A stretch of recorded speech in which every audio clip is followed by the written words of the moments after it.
وہی آپ علیہ السلام نے مخبر صادق نے خبر دے دی، قبر یا تو جنت کے باغوں میں سے ایک باغ ہے یا جہنم کے گڑھوں میں سے ایک گڑھا ہے۔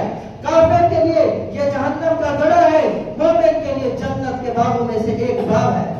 تو فرمایا کہ یؤمنون بالغیب، وہ بن دیکھی ہوئی چیزوں کی کیا کرتے ہیں؟ تصدیق کرتے ہیں۔ یہ مومنین کی پہلی صفت، اس کے اندر عقیدے کا بیان ہے، یعنی مومن کا عقیدہ یہ ہونا چاہیے جو اللہ تعالیٰ نے اور اللہ کے رسول علیہ السلام نے بات کہہ دی اس کو من و عن تسلیم کرے۔ اس کو کیا کرے؟ من و عن تسلیم کرے۔ اس کو کہا جاتا ہے ایمان بالغیب۔ یؤمنون بالغیب، مومنین کی پہلی صفت یہ ہے وہ غیب پر ایمان رکھتے ہیں، وَيُقِيمُونَ الصَّلَاةَ، اور دوسری صفت یہ بیان کی وہ نماز کو قائم کرتے ہیں۔ سبحان اللہ، نماز کو قائم کرنے کا کیا مطلب ہے؟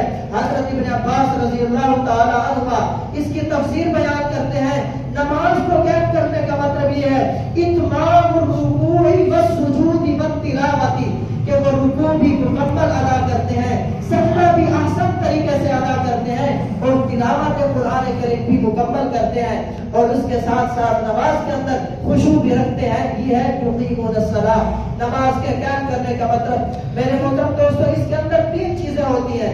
ایک چیز یہ ہے کہ آدمی جب بھی نماز ادا کرے، آدمی نماز کے تمام فرائض، واجبات، سنن و مستحبات کی رعایت کرے، یہ اس کو کہا جائے گا یہ اقامت صلاح کر رہا ہے۔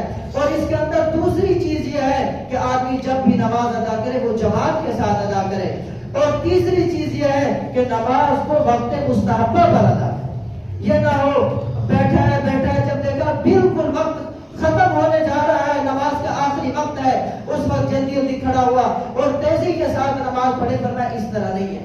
نماز جب بھی پڑھو جی، اقامت صلاۃ کا حکم ہے، نماز کو قائم کرو۔ نماز کو قائم کرنے کا کیا مطلب ہے کہ نماز کو جب بھی ادا کرو، رکوع بھی مکمل، سجدہ بھی مکمل، اور اس کے اندر خشوع بھی ہو، خضوع بھی ہو، ایسے سمجھو کہ گویا کہ ہم اللہ تعالیٰ کی عبادت کر رہے ہیں، اللہ تعالیٰ ہمارے سامنے موجود ہے۔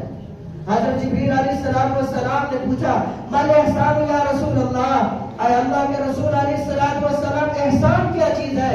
آپ نے فرمایا احسان یہ ہے ان تعبد اللہ کأنک تراہ، آپ اللہ کی ایسے عبادت کریں جیسے اللہ تمہارے سامنے موجود ہے۔ سبحان اللہ، اللہ کی اس طرح عبادت کیا کرو۔ یہ ہے جی اقامت صلاۃ، خشوع بھی ہو، خضوع بھی ہو، پورا آدمی کا دل دھیان پوری کی پوری کس کی طرف ہونی چاہیے؟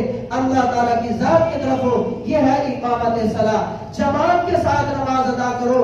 میرے محترم دوستو، آج لوگ غفلت کی وجہ سے، سستی کی وجہ سے گھروں کے اندر نماز ادا کر لیتے ہیں۔ گھر کے اندر فرمایا کہ لا صلاۃ لجار المسجد الا فی المسجد، جو مسجد کے پڑوسی ہیں، جن کے کانوں کے اندر جی اذان کی آواز پہنچ رہی ہے، ان کی نماز گھر کے اندر نہیں ہوتی ہے، ان کو چاہیے مسجد کے اندر آ کر نماز ادا کریں۔ میرے محترم دوستو، اگر آپ گھر کے اندر نماز پڑھیں گے تو وہ آپ کی نماز ناقص ادا ہوگی، جب آپ جماعت کے ساتھ نماز پڑھیں گے وہ آپ کی جماعت نماز کامل ادا ہوگی۔ تو فرمایا مومنین کی پہلی صفت یہ ہے وہ غیب کی چیزوں پر ایمان رکھتے ہیں، اللہ تعالیٰ کی ذات کا مشاہدہ نہیں کیا لیکن اللہ کی ذات کو مانتے ہیں، اللہ تعالیٰ کی وحدانیت کو مانتے ہیں، اور دوسرے نمبر پر فرمایا کہ وہ کیا کرتے ہیں؟ یقیمون الصلاۃ، نماز کو قائم کرتے ہیں۔ والذین یؤمنون بالغیب